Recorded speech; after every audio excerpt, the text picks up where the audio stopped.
Bonjour à tous, donc bienvenue à mon podcast On jase piano avec, saison 2. Aujourd'hui, c'est l'épisode numéro 6 et on est en compagnie du pianiste ukrainien, canadien, Serhiy Salov. Salut Serhiy. Bonjour tout le monde. Yes, merci d'avoir accepté l'invitation. Et puis aujourd'hui, en plus, on a une primeur parce qu'on va avoir quelques interprétations live en direct ici de Serhiy Salov.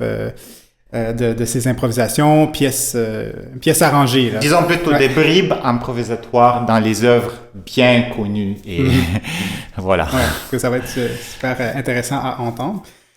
Comme que je fais avec tous les invités, on commence toujours par tes débuts, les débuts au piano.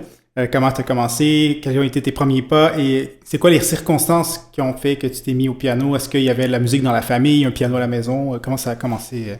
Oui, j'ai commencé des leçons de piano à l'âge assez standard, qui est considéré peut-être même un peu trop élevé de nos jours, à l'âge de 7 ans. Mm-hmm. Bon, mais évidemment, je me souviens que le piano était toujours là chez nous et que je pianotais depuis que je savais bouger mes doigts. Et j'ai eu quelques moments épiphaniques de la grande musique qui m'ont tellement bouleversé qu'à l'âge de 6 ans, je me suis dit non, je veux être musicien. Ces deux moments épiphaniques étaient, la première c'était, je suis allé au cirque en Ukraine et il y avait un épisode avec la symphonie en sol mineur, la grande symphonie à Köchel 550 de Mozart, qui m'a complètement atterré. Et l'autre épisode était une œuvre de Bach et pour dire la vérité, je me rappelle plus laquelle, à l'orgue. J'ai entendu ça à l'orgue dans une salle de concert et j'étais aussi terrassé. Et donc, ces deux épisodes ont vraiment forgé mon obsession, ma passion, ma fixation, ma maladie affectionnelle. Je ne sais pas c'est quoi le mot. Donc, bref, à l'âge de 7 ans, j'ai pris ma mère par le bras, j'ai dit, on va m'inscrire à l'école de musique. C'est un peu ça la légende, mais je me souviens très très bien que c'est vraiment ainsi que les choses se sont déroulées. Ah oui, c'est quand même intéressant parce que souvent, c'est plus les parents qui vont emmener l'enfant au cours de non, piano. C'était le contraire. C'était le contraire. Et je me souviens que je composais avant d'interpréter. Je composais des morceaux dans le style de Bach, évidemment. Bach était mon compositeur modèle. C'est quand même spécial que ce soit Mozart et Bach, qui est souvent des compositeurs plus classiques, plus peut-être moins... à l'approche, puis des fois au début, tu sais, c'est un peu plus... C'est spécial. Ouais. Depuis l'âge de donc 6 ans, j'ai eu ces deux compositeurs comme mes dieux. Et par la suite, j'ai eu plusieurs compositeurs que je dirais qui étaient là, chacun à son tour, mon compositeur préféré. Mais moi, je définis ici, le compositeur préféré, c'est comme un amour, par exemple, un copain, une copine. Et puis, Mozart et Bach sont des divinités. C'est une autre catégorie. Ils sont inébranlables, ils sont figés dans toute ma vie. Je vais les avoir comme des dieux, bien que les compositeurs préférés vont être ça ou ça, et peut-être changer. T'es né à Donetsk, en Ukraine, et c'est là que tu as étudié au début. Et ensuite, tu as poursuivi on sait que tu as poursuivi des études internationales après en Allemagne, à l'École supérieure de Fribourg. Fribourg en Brisgau. Freiburg, parce qu'il y a un Fribourg en Suisse. Ça, c'est Freiburg. Ah oui, Freiburg à Brisgau. Et avec Michel Béroff. Entre autres. Et par la suite, à la Guildhall School of Music and Drama de Londres avec Johan Havel. Mais avant, c'est ça, est-ce que tu avais... Et par la suite, je suis venu au Canada, juste pour dire que mon parcours était vraiment un voyage de l'Est en Ouest.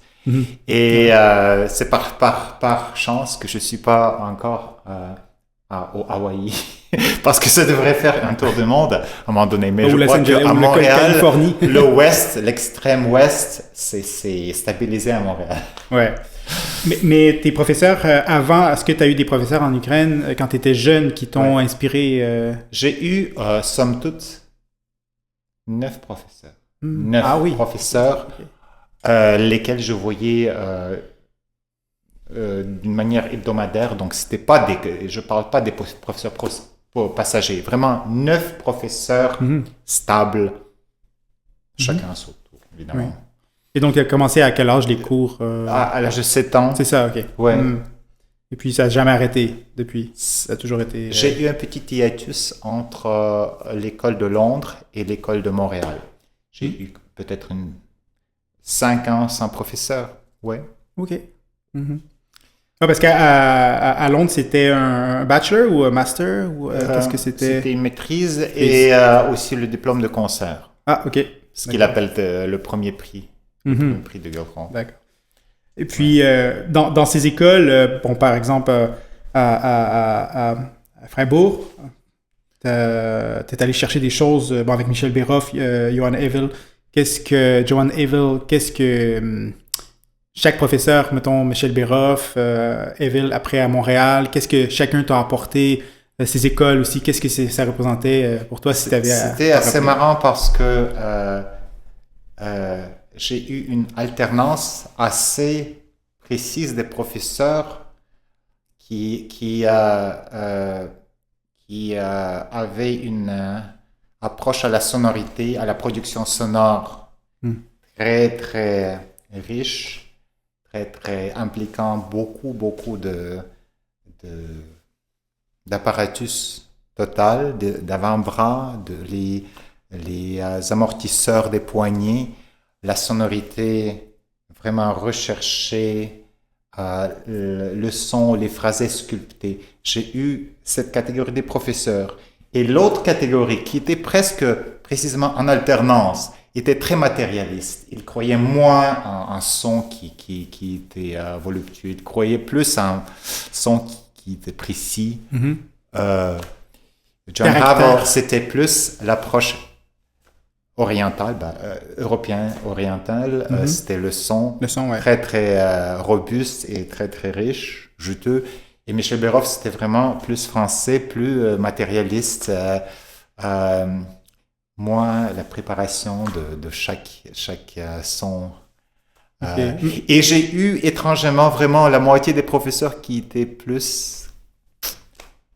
J'aurais appelé ça presque métaphysique, qui croyaient en son qui vit au-delà de l'articulation. Et les autres qui étaient plus, disons, pragmatiques. Pragmatique, donc plus par rapport au caractère de l'œuvre, l'émotion. Et si tu me demandes comment je me définis moi, je gravite vers cette école qui croit en son qui est voluptueux, qui continue, qui est produit avec beaucoup de préparation,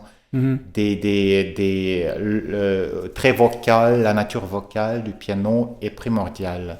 Le piano, pour moi, c'est pas les marteaux qui frappent les cordes.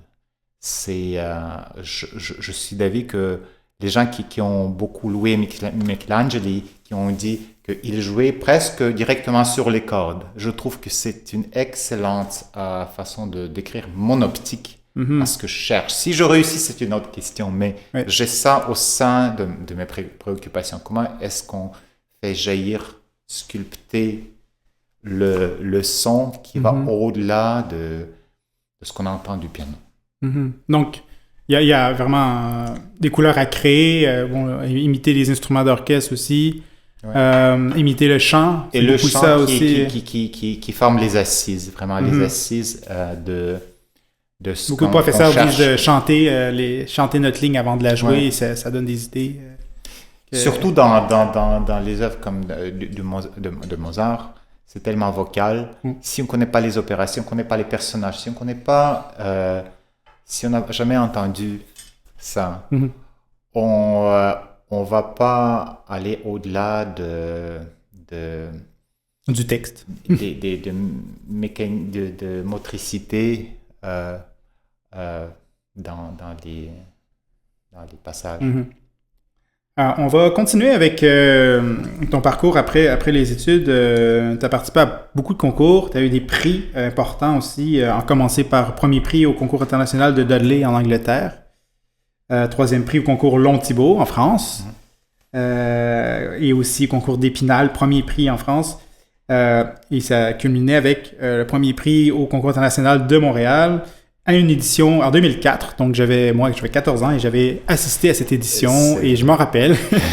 Et puis, je pense que tu n'étais pas encore arrivé au Canada, là. C'était venu faire le concours. C'était mon premier passage sur le continent. Rien moins que ça. Ouais, quand même, c'est la première fois. Je vais bientôt célébrer 20 ans. Au mois de mai, il y aura un autre concours, c'est IMIM, le concours musical international de Montréal, qui va marquer mes 20 ans d'atterrissage au Canada. Ouais. Bon, tu as eu beaucoup de succès à ces concours. Je me demandais comment tu te préparais à ces concours et aussi pourquoi c'était important d'y participer.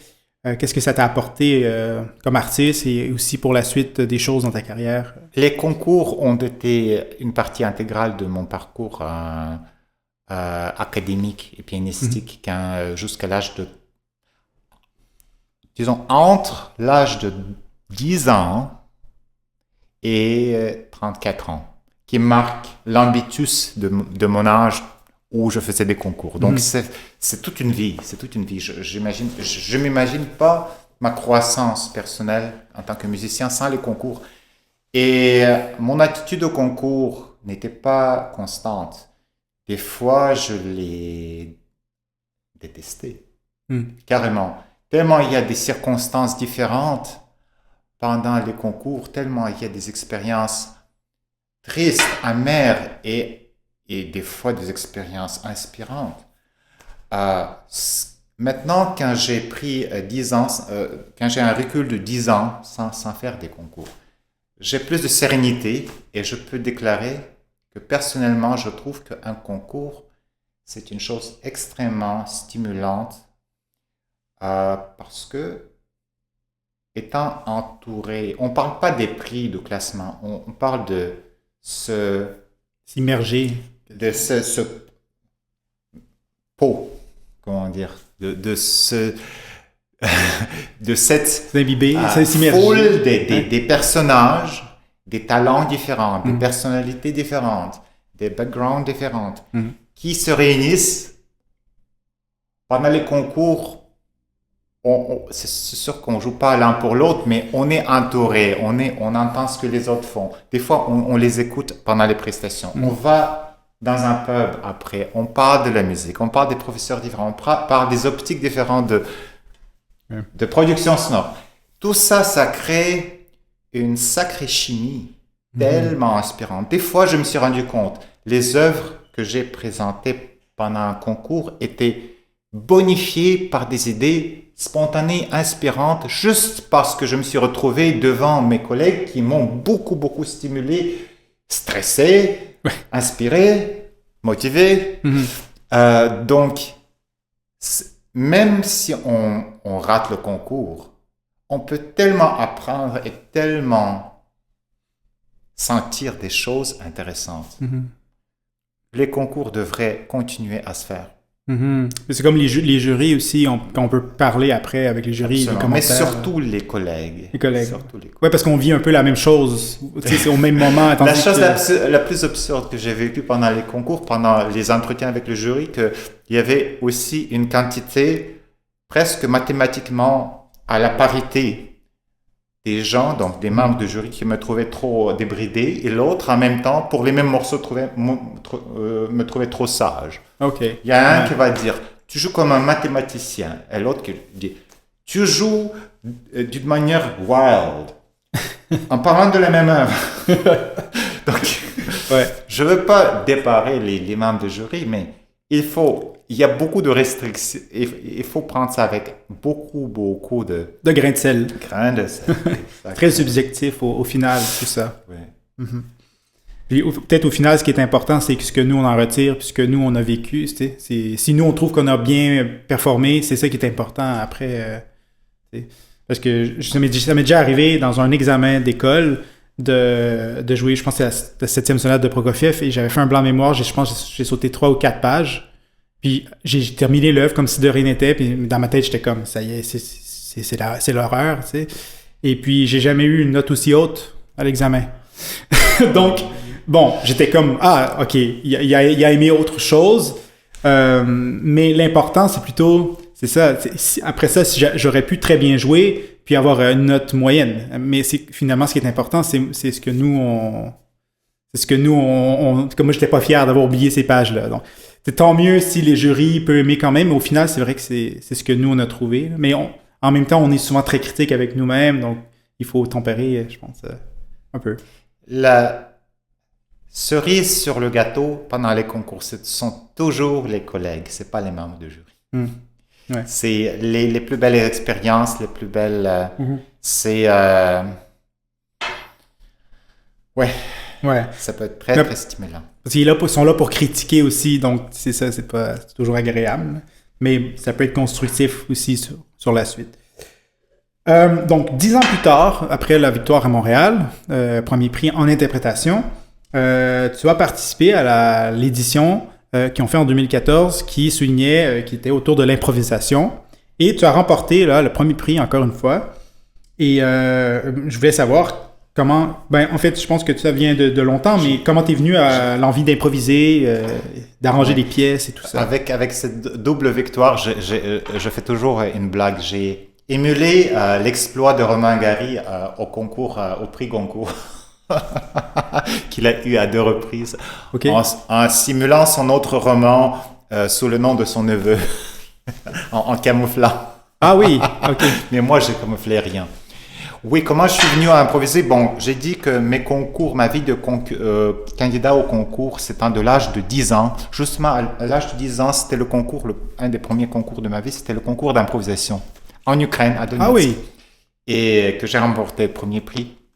Et j'ai eu beaucoup de concurrence quand même parce que l'improvisation a ses lettres de noblesse en Ukraine. Je milite toujours pour que le concours d'improvisation de Montréal soit repris parce que c'est une tradition assez négligée de nos jours. Quand on parle de la musique jazz ou des organistes, c'est toujours vraiment soigné. Mais pour ce qui est des pianistes, par exemple, c'est dommage. On vit dans une ère de perfectionnisme qui va absolument avoir une fin parce que ce sont des cycles. Et j'espère que je vais vivre à l'époque aussi où le perfectionnisme va céder à la liberté d'expression qu'entraînent les éléments improvisatoires ou ornementaux dans les œuvres non seulement baroques, classiques, mais aussi romantiques. Oui, il y a des espèces de standards à un moment donné que si on déroge... En tout cas, je voudrais aussi dire que il y a très peu d'écoles qui enseignent l'improvisation. Et Guildhall est une exception très précieuse où il y a vraiment un professeur avec un cursus d'improvisation académique, tous les instruments confondus. Et c'est une joie, par exemple, de se mettre avec un violoniste et on improvise le premier mouvement d'une sonate viennoise. C'est dur en tabac. C'est une joie.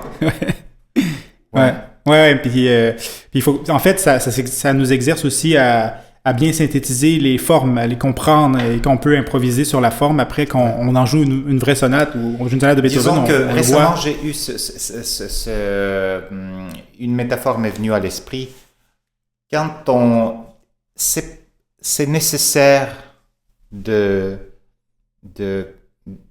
perfectionner son art. C'est nécessaire de répéter les mêmes éléments, les mêmes phrases. C'est indispensable, c'est nécessaire pour avoir, non pas la perfection, mais au moins une adéquation technique.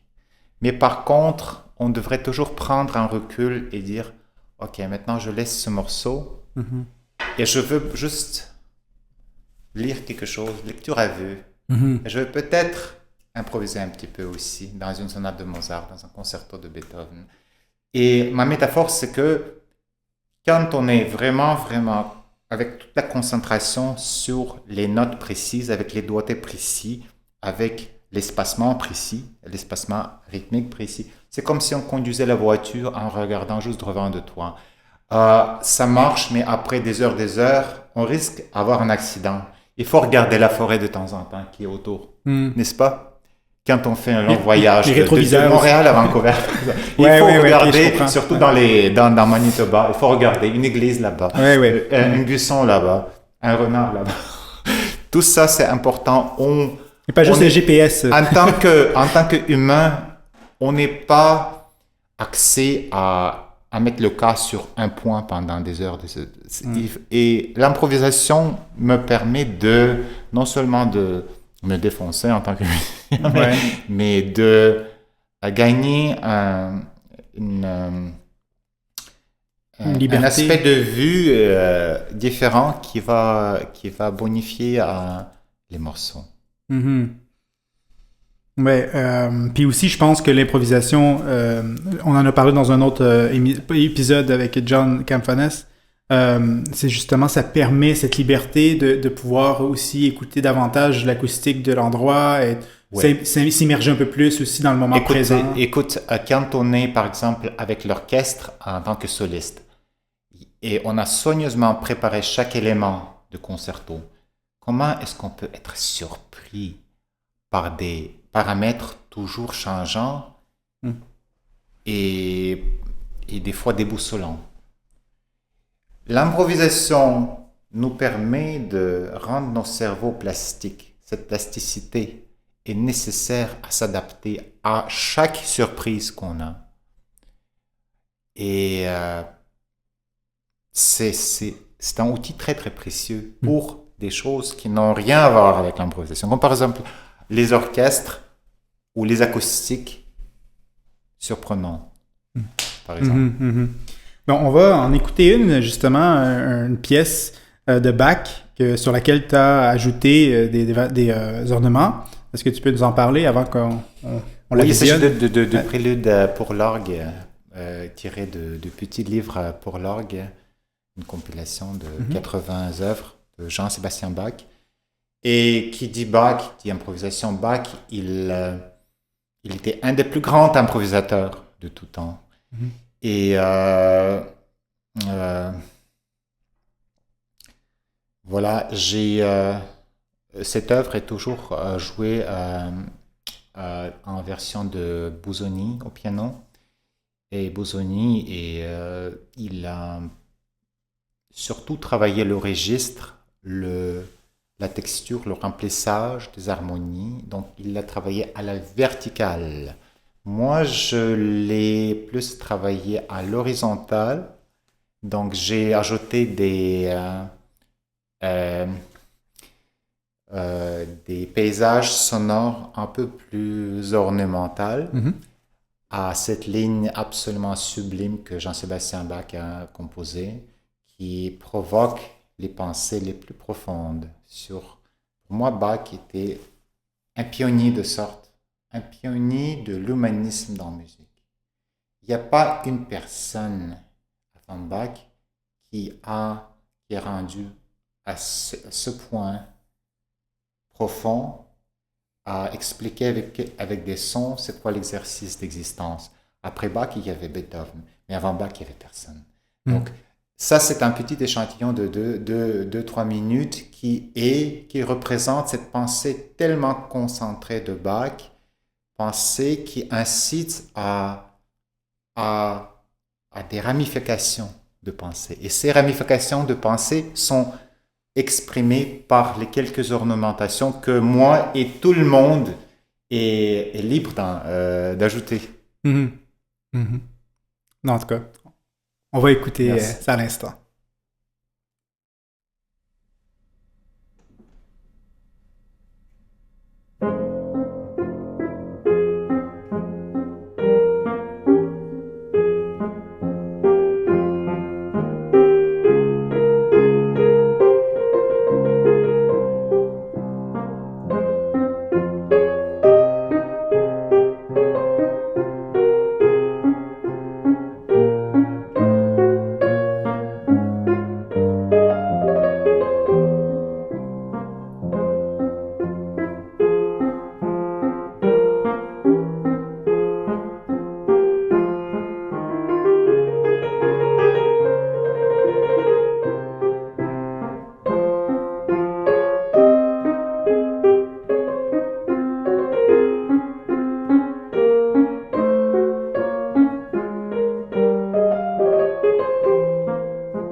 Ouais, donc c'était magnifique.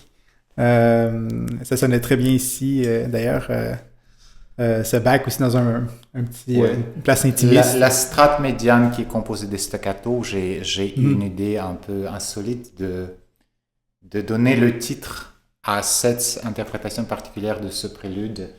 Les gouttelettes euh, forment le ruisseau parce que Bach, c'est ruisseau en allemand. Donc, Mhm. les gouttelettes qui se joignent pour un ruisseau de Bach. Mhm. Super intéressant. Et on parle de tes improvisations et tout, mais je me demandais aussi, est-ce que tu composais des œuvres vraiment écrites? Avant l'âge de 15 ans, j'étais un compositeur assez actif. Et comme je vais me répéter, à l'âge de 6 ans, c'était mon seul but d'être un compositeur. Ok, ah, d'accord. Oui. Et mon autre but à l'âge de 6 ans, d'être organiste. Donc le piano était en troisième place, Mhm. finalement. Et a fini par évincer tous les autres créneaux. D'accord. Et pourquoi ne plus composer ou ben, toujours l'improvisation? Est-ce que c'était par Ah, rapport à... Bon, c'est tellement des génies, à un moment donné, on découvre le répertoire et à on met l'âge de la barre 15 ans, haute. à l'âge de 15 ans, je me suis rendu compte que j'avais personnellement rien à dire ni de nouveau, ni de répéter, ni de remonter dans le passé stylistiquement pour dire quelque chose de signifiant. Mhm. Ceci veut nullement dire qu'avant l'âge de 15 ans, j'avais quelque chose à dire. Non. Mais à 15 ans, c'était la vraie crise de création. Euh, de plus, j'entretiens maintenant même l'optique que le monde de la musique contemporaine n'a pas grand-chose à dire émotionnellement. Mhm. Et si on remonte la passerelle, ça donne la même chose. Donc, on est rendu dans un musée éternel, mais donc c'est extrêmement décevant à entendre, surtout pour les jeunes compositeurs aspirants. Mais c'est la vérité, selon moi. Ouais. C'est sûr que selon la personne Euh, selon le compositeur, je veux dire, c'est sûr que ça vient chercher quelque chose de personnel et c'est d'émotif, mais des fois c'est difficile de le transmettre ou que ça soit compris ou, ouais. si on n'a pas les clés. Non, notre perception émotionnelle est, pas limitée, mais elle est Hmm. profondément axée dans le système, soit ce système tonal, Mhm. soit le système des pôles tonaux, des motifs, des phrasés.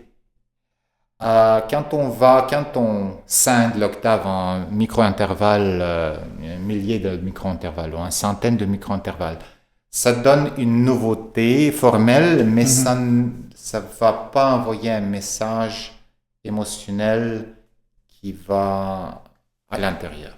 Mhm. Et pour moi, le but de la musique occidentale, c'est le sentiment et la réflexion. Il n'y aura ni la réflexion ni le sentiment avec les micro-intervalles. Et les musiques de décaphone au sériel vont toujours envoyer un message de réflexion et de sentiment là où il y aurait des oasis des pôles tonaux. Mhm. Donc, ici encore, je peux juste pas parler pour moi-même, mais je suis omnivore stylistiquement. J'adore plein de styles de musique, mais les styles les plus avancés techniquement, donc sur le plan de l'écriture, les plus avancés, les plus marginaux, mm, peuvent être intéressants mais pas captivants. Mhm. C'est pour ça que je trouve que composer de nos jours, c'est vraiment un défi, un énorme défi. Milan Kundera a déclaré, mais on peut toujours composer dans le style de Beethoven, qui a dit que ce serait de la mauvaise musique. Non, c'est pas si simple que ça. Beethoven a vécu des milliards d'expériences à tous les jours. Les gens comme Napoléon ont influencé Beethoven, par exemple. Quelqu'un qui est influencé par Biden ou Poutine ne peut Mhm. pas composer de la musique comme Beethoven. Mhm. Désolé, c'est pas si simple que ça. Mhm. Ce sont des choses extrêmement complexes. On ne peut pas remonter le temps pour dire quelque chose de génial.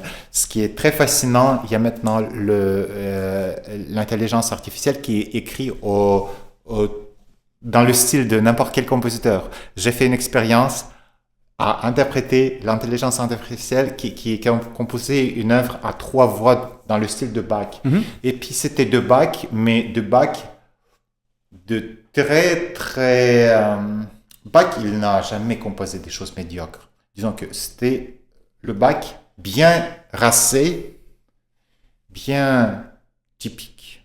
Mais c'était pas le Bach de Passion selon saint Matthieu, ni le Bach de l'offrande musicale. C'était pas le Bach révélatoire. L'intelligence artificielle ne peut pas composer de Bach révélatoire, ni de Beethoven révélatoire. Donc, voilà.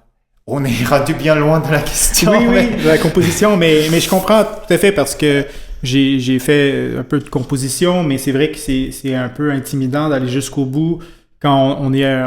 c'est comme si on sent qu'on n'est pas à la mode, on n'est pas dans le... Voilà, à date, à jour. Parce que quand j'ai tendance à composer des musiques, bon, quand je m'y mets, je peux composer quelque chose d'assez complexe, mais ça reste dans un langage plutôt moderne, peut-être Prokofiev ou plus loin, mais c'est pas plus loin que l'autre vérité que je crois, j'ai lu ça même sur Wikipédia, la source elle est très généralisée. Mais quand même, je trouve que c'était assez correct ce qu'ils ont mis. Ils ont dit que la musique classique issue de la tradition académique, donc la musique actuelle, gravite toujours autour du même langage musical. C'est le langage, par exemple, de Sofia Gubaidulina, qui écrit des œuvres d'une grande intensité. Mais disons que ce langage, il est émulé, calqué, ou peut-être existe un parallèle avec beaucoup d'autres compositeurs de grand talent. Et malheureusement, la personnalité est complètement émoussée. La personnalité, il n'y aurait pas de... disons que dans les années 20, il y avait Max Reger, Claude Debussy, Maurice Ravel, Paul Hindemith, Rachmaninoff, Scriabin. Voyons donc, c'était une pléiade des gens qui ont écrit dans les styles complètement différents et complètement époustouflants. De nos jours, il y a de la musique très simple, minimaliste, qui est pareil pour milliers de gens qui composent. Il y a la musique jugée plus... plus poussée, comme dans le style de Gubaidulina, qui est aussi émulé par plein de gens dans le même style. Donc... Il y a plusieurs chemins, plusieurs possibilités. Oui. Donc, ouais. Le volcan de création est éteint. Ça fait longtemps. Et je ne sais pas s'il va être réallumé. Il y a Marc-André Hamelin qui a des œuvres, qui a écrit... qui reste quand même pianistique d'un haut niveau parce que lui-même pianiste. Je pense que les pianistes, je pense que c'est les instrumentistes écrivent plus, improvisent plus, ça pourrait revenir un peu plus. Mais aujourd'hui, c'est beaucoup séparé, les compositeurs d'un côté, les instrumentistes de l'autre. Et c'est peut-être ça aussi qui aide pas la chose, je pense. J'ai longtemps pensé que c'est triste de ne plus assister aux créations qui changent le monde, créations musicales. Par exemple, dans le temps encore où Olivier Messiaen a vécu, il composait des choses qui ont changé le paysage musical et les gens assistaient aux créations de haut voltige. Je citerai pas le quatuor pour 4 hélicoptères de Karl-Heinz Stockhausen par exemple, mais Messiaen si, puis évidemment les gens comme Schnittke, Gubaidulina. Maintenant, on n'a plus ça. On vit dans un éternel musée. Mais c'est pas le pire destin. Le pire destin, ça serait, pour l'humanité, de vivre avant Bach, avant Jean-Sébastien Bach. Imaginez vivre avant Jean-Sébastien Bach. On vit dans l'obscurité, on vit dans un désert, on ne sait rien. On va à tâtons, il n'y a pas de repère. L'humanisme n'est pas encore né, le Messie n'est pas encore né. Ça aurait été ça a été un destin pour les gens avant 1688, 85. Mais vivre, si tu me demandes si je préfère vivre là ou là, avant Bach, je dis que oh non, Merci, bon Dieu. Je vis maintenant même s'il y avait juste Bach et personne d'autre, ça aurait été une vie euphorique dans la musique. Mhm. Mais avant Bach, ça aurait été tragique. Mhm. Je suis un peu... Tragique, je suis fondamentaliste, mais... Mais en même temps, si on serait né à cette époque-là, on n'aurait pas conscience qu'on sait rien. Donc c'est vrai, c'est vrai. On serait tourné peut-être vers l'autre forme d'art, parce que pour ce qui est de les arts plastiques, on avait déjà Rembrandt, on avait Raphaël, on avait Michelangelo. Il y avait déjà les tragédies grecques, et c'était... La musique est bien en retard. On peut lire dans ta biographie que tu as reçu justement des formations en musicologie, en composition, et pour t'avoir entendu parler avant les concerts, c'est quelque chose qui est toujours très important pour toi d'expliquer les œuvres, les compositeurs avant tes prestations. Et pourquoi tu trouves ça important de créer ce pont avec le public? Est-ce que ça dit que je suis un champion d'échecs? De réseautage avec le public pendant le concert? Parce que, écoutez, je veux être très prudent ici. Je veux pas offusquer personne. C'était une habitude de parler aux gens. C'est une habitude que j'ai emmagasinée, que j'ai adaptée pour avancer un petit peu dans la carrière. Avant l'âge de 25 ans, j'étais muet. Je faisais juste jouer mes choses. Et par la suite, le besoin de parler a été formulé par maintes gens. Ce serait intéressant de citer le compositeur russe de descendance allemande, Nikolai Medtner. Medtner était un des compositeurs les plus conservateurs. Donc, il composait dans le style romantique, ultra-romantique, à l'époque où il y avait déjà presque Stockhausen. Stockhausen était encore dans les couches, mais il planifiait déjà son quatuor avec 4 hélicoptères. Donc, et Medtner, il a publié un manifesto, une croisade, une sacrée croisade, où il dénigrait tout le monde qui écrivait avec les dissonances sans rapport tonaux. Il dénigrait même, sans nommer les gens, mais c'est bien entendu, les triades parallèles, c'était pour lui une ordure. Les triades parallèles, moi je pense par exemple au Nocturne de Debussy, par exemple, triade parallèle. Dans le jazz aussi. Le jazz, oui, il était raciste. Non, ce manifeste-là, c'est spectaculaire parce que si c'était Rachmaninoff ou Scriabine, j'aurais vraiment eu plus de respect. Mais Medtner, à part son premier concerto que je trouve il est une œuvre vraiment réussie et sophistiquée, Medtner, il pataugeait dans le même langage sans avoir vraiment des innovations, des recours. Il n'avait pas des moments épiphaniques dans ses œuvres à part quelques-unes. Mais voilà, pour en revenir, un des éléments de son manifeste, c'était que, vous voyez, le monde va au chien, le monde musical va au chien. Ici, de nos jours, il arrive même à l'artiste de venir sur scène et de parler au public. Il parlait comme si c'était vraiment une indécence la plus pervertue de parler. Ok.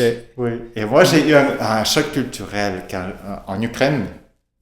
C'est ça a beaucoup changé maintenant, mais en Ukraine et en Union soviétique où je suis né, il y avait un Master of Ceremonies qui, avec sur un ton hyper solennel, annonçait les morceaux. Et des fois, il y avait un musicologue qui faisait des excursions dans les œuvres.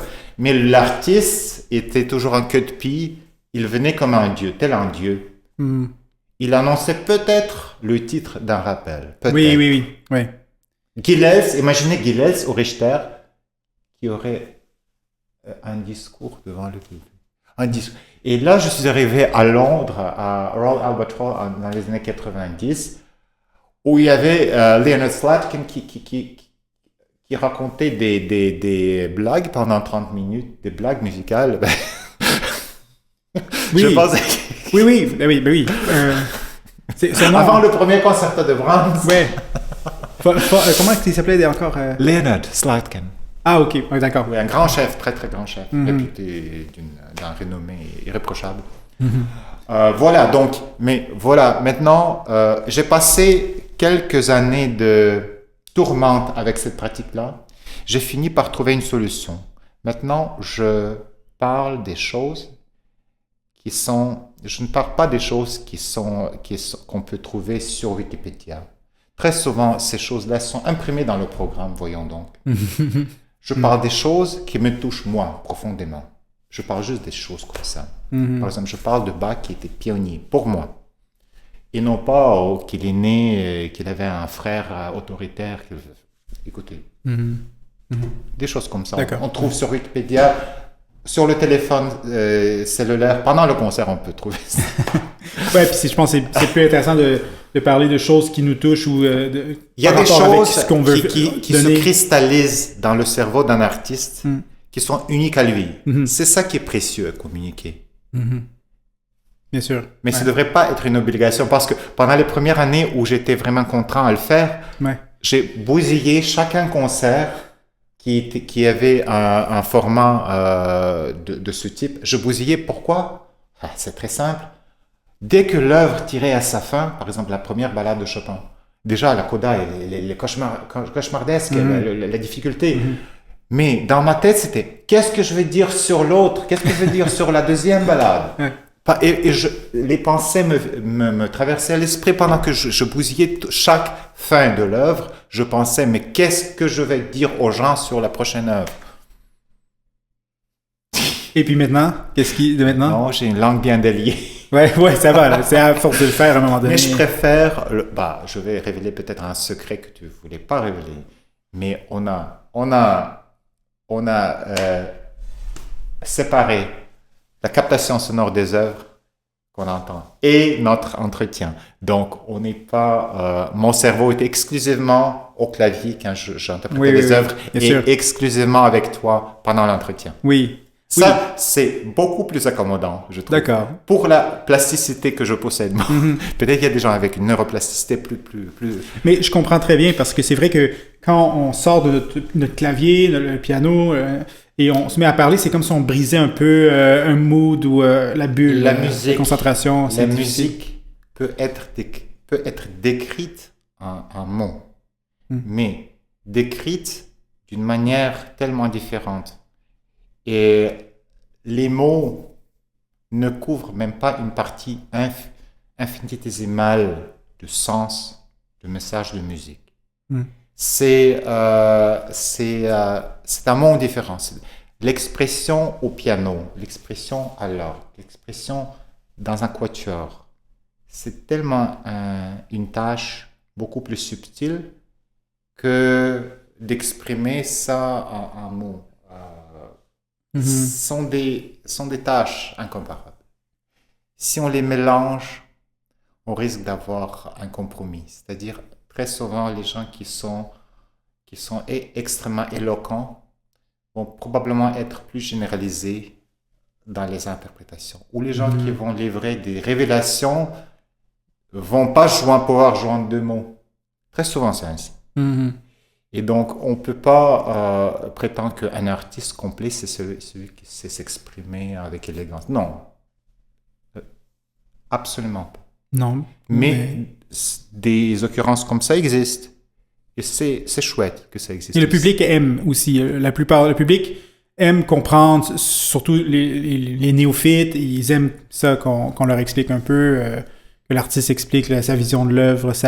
En tout cas, moi, j'ai souvent eu des gens qui ont dit « Ah, on apprécie les explications avant et tout. » Donc, c'est quand même pas en vain voilà, qu'on fait ça. Je pense que c'est quand même une raison. Très souvent,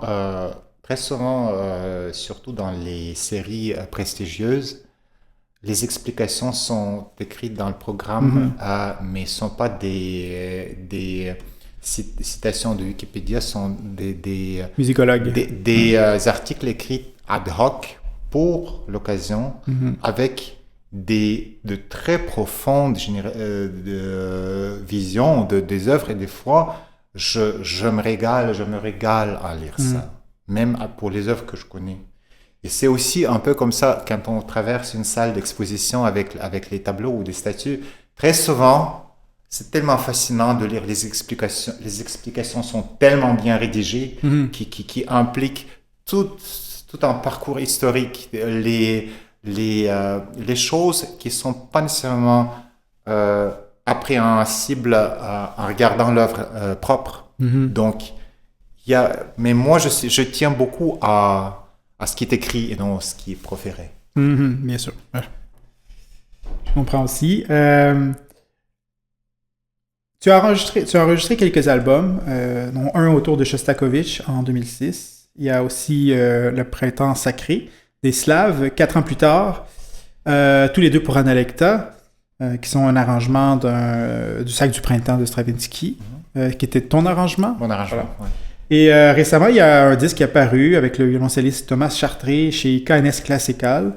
Donc, comment tu approches l'enregistrement en général? Est-ce que c'est une chose que tu aimes faire? Est-ce que tu aimes travailler les montages? Ou comme, tu sais, comme Glenn Gould à l'époque pouvait le faire? Ou tu préfères laisser le réalisateur trouver les meilleures versions ou bon, corriger les choses? Bizarrement, Comment... je trouve les documents audiovisuels un peu plus intéressants et intenses à regarder et écouter et même pour ce qui est l'interprétation purement sonore, que les pistes audio. Mhm. C'est sûr que je préfère toujours aller au concert qu'écouter les disques, surtout pour ce qui est de l'orchestre. Mais j'avoue qu'avec la cinématographie, avec la régie caméra, euh, qui implique beaucoup de planification, on peut réaliser des choses qui vont presque, des fois, dans une niche au-delà du concert régulier. Mhm. Parce qu'on peut mettre le cas sur tellement des choses. On peut, avec un plan, Mhm. par exemple, sur les mains d'interprètes, ou peu importe, on peut créer des accents, on peut créer un rythme d'intensité complètement individuel Mhm. et guider l'auditeur et le spectateur par ça. Donc, ouais. Mhm. J'ai aussi un peu investi dans ça. Oui, il n'y a pas les 32 sonates que tu avais fait il y a J'ai quelques fait les années? 32 sonates de Beethoven, j'ai fait l'intégrale des sonates de Mozart, mais mon objet de fierté, c'est un film réalisé par un cinéaste colombien, Santiago Ruiz Torres, qui C'est un DVD, met en je pense, vedette ouais. Ouais. les nocturnes de Debussy. Le deuxième nocturne qui s'appelle Les Fêtes, Mhm. donc Fêtes de Debussy, et on a appelé le film Sudden Flashes of Light. Mhm. Et là, c'est vraiment l'occurrence où le piano, photographié, filmé de plein d'angles, fait partie intégrale de la musique. Mhm. C'est vraiment, vraiment une dimension assez intéressante. Et ce DVD, il est disponible comment? C'est un document qui est sur Internet. Il faut juste taper Sun Flashes of Light de Debussy. OK. Ouais. On mettra en bas de l'écran l'adresse. Ça, ouais. Ouais, très bien. Donc, en parlant de vidéo, on va aller en écouter une autre que tu as fait ici. C'est Fantaisie impromptue de Chopin. Voilà. L'œuvre qui est aussi connue que Clair de Lune de Debussy. C'est une des œuvres les plus jouées par tout le monde. Qui rentrera certainement dans le palmarès de 10 morceaux classiques les plus connus. Mm-hmm. Et c'est quand même une œuvre virtuose. Et aussi un peu boudée par les gens qui sont académiciens. Ouais. Mais à tort, je trouve, parce que une œuvre très franche, très déchirée aussi émotionnellement. Donc Chopin, de la fin de sa vie, il composait pas de remplissage, il composait des œuvres vraiment intenses. Et ce qui rend cette œuvre un peu émoussée, c'est malheureusement que la partie médiane implique le retour, l'éternel refrain que Chopin a noté d'exactement la même manière. Mais Chopin, dans les œuvres comme l'Étude révolutionnaire ou la quatrième ballade, a ouvert la fenêtre, la porte grande ouverte et a montré des dizaines de variantes du phrasé. Et c'est une porte ouverte qui, évidemment, qui me fait croire que n'importe quelle œuvre qui implique la répétition du même refrain au pied de la lettre ne devrait pas être jouée au pied de la lettre.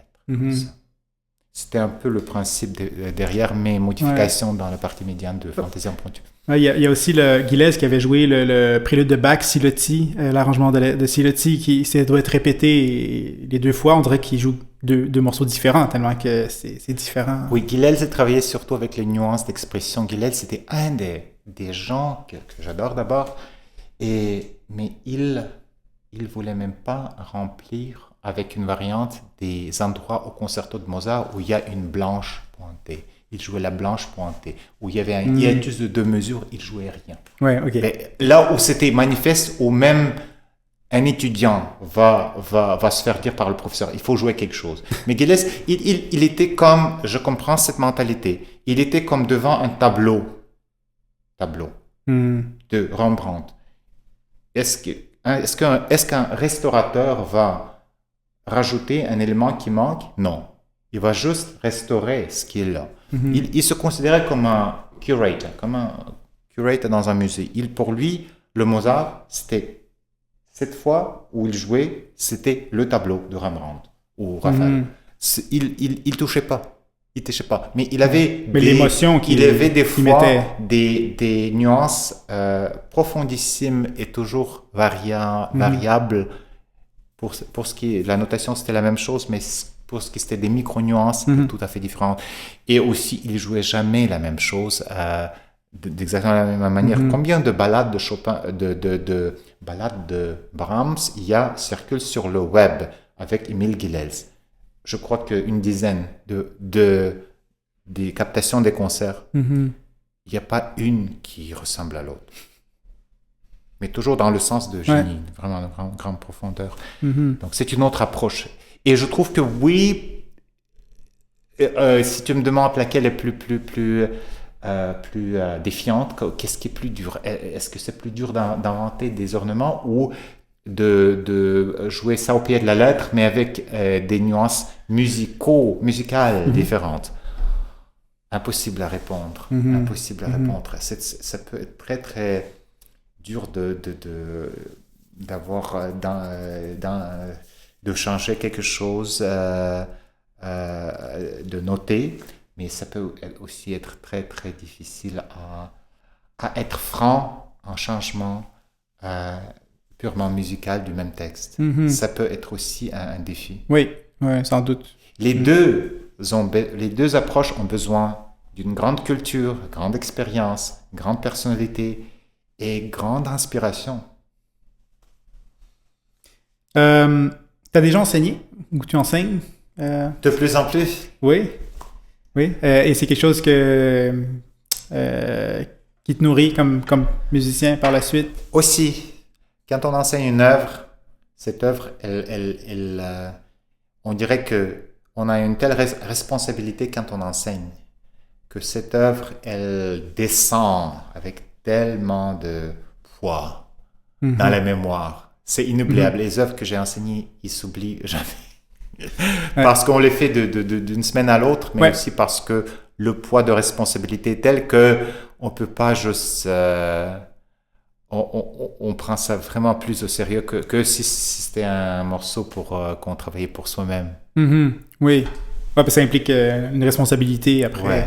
Mais là, j'oubliais, on devait aller écouter le Chopin. Le Chopin. Donc, on écoute le Chopin. Dernière question avant de le jouer, parce que tantôt tu disais qu'elle était un peu snobée, cette pièce. Est-ce que ça se pourrait que ce soit parce que c'était une opus posthume? Ça n'a pas été édité de Chopin? Est-ce que Chopin ne la trouvait pas à la hauteur? Je crois que, évidemment, c'est une œuvre qui était beaucoup abusée par tout le monde, par les amateurs. Par exemple, et mal joué. Mais la même chose pourrait être dire sur la première ballade. Par contre, c'est sûr que ce sont des catégories incomparables, impromptu et ballade. C'est que la ballade ne va pas être même si les bousillés, la valeur musicale va quand même rester assez élevée. Mais pour moi, la racine du problème avec le snobisme sur la fantaisie d'impromptu est le fait que le refrain de la partie médiane est toujours repris au pied de la lettre, et ça peut, à long terme, ça peut causer une crise de perception. Ça peut vraiment... On tombe dans le factice en tant que pianiste, et en tant qu'écouteur, on se sent soporifique. Bon. Alors, regarde. réveillez-vous, mes amis, avec Opus 66. Voilà. On écoute. Agnolotte Paris.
Ouais, vraiment magnifique.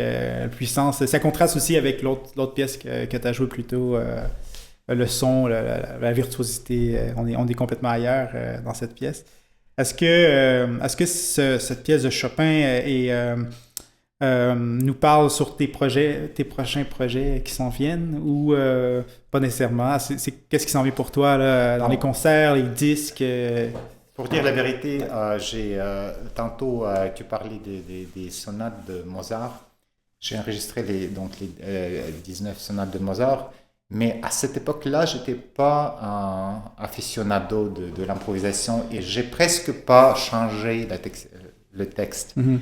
Et moi, j'ai des pensées vraiment qui me incite à refaire ça avec l'expérience d'improvisation. Et non seulement pour ce qui est de Mozart, mon idée la plus folle d'improviser une cadence, par exemple une troisième cadence au troisième concerto de Rachmaninov. Pourquoi pas? Ok, d'accord. Peut-être même pas improviser, mais préméditer, écrire. Écrire et improviser en même temps. Ça pourrait être ça, un amalgame des deux.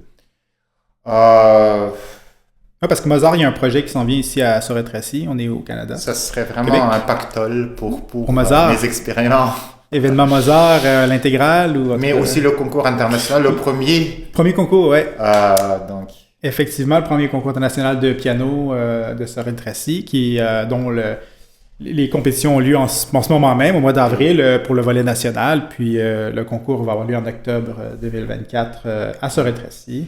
Et pour les internautes qui ne sont pas locaux, j'aimerais dire que Sorel-Tracy, c'était la ville qui a fourni les navires pendant la Deuxième Guerre mondiale. Ils ont solidifié la victoire des pouvoirs alliés. Pour ce qui est côté canadien, c'était les bateaux de Sorel qui ont allé... Une des plus anciennes villes au Canada, ici. Et malheureusement, avec la tendance pacifiste, je dis n'importe quoi, la tendance pacifiste, en Europe en tout cas, occidentale, a fait descendre le prestige de Sorel parce qu'il n'y a pas plus des constructions navales. Non, c'est terminé depuis un bon bail. Mais il y aura le prix de piano international qui va être la dominante de la ville de Sorel-Tracy d'ici 6 mois. Et puis, en terminant, qu'est-ce que tu suggérerais ou conseillerais aux jeunes musiciens, jeunes pianistes qui sont en ce moment aux études encore ou à l'aube de leur carrière? Qu'est-ce que tu leur conseillerais avant de se lancer dans une carrière de musicien professionnel, de vouloir gagner sa vie en tant que musicien? Quels sont les défis pour toi que les jeunes aussi, aujourd'hui avec l'IA et tout... Le défi est pour moi de réussir à bien gagner sa vie sans perdre le flambeau d'inspiration qui a propulsé la majorité des jeunes à s'embarquer sur cette carrière. Et les crises de personnalité des musiciens, c'est pas un phénomène récent. Les gens les plus réputés, les plus rémunérés comme Horowitz ont eu des crises. C'est quelque chose qui est intrinsèque à la profession d'un artiste. Mais je crois que c'est aussi un test. Celui qui va survivre les crises va être un artiste. Être un artiste, ça ne va pas nécessairement d'être le meilleur pianiste ou un des meilleurs pianistes ou chanteur. Être un artiste, c'est adorer son art et de suivre religieusement cette mission, n'est-ce pas? Et d'avoir quelque chose à dire qui va peut-être tomber dans les oreilles sourdes d'une personne, mais qui va fleurir dans les oreilles de l'autre. En tout cas, c'est un flambeau qui compte plus que la carrière propre. Oui. Très inspirant. Et merci beaucoup, Seri, encore. Antoine, c'était une première pour moi, mais j'ai survécu. Oui, non, mais c'était vraiment intéressant et passionnant. Donc, merci beaucoup, c'est tout pour cet épisode. Absolument. Voilà. Merci. Et on se revoit, il reste au prochain épisode du podcast. Merci. Bye bye.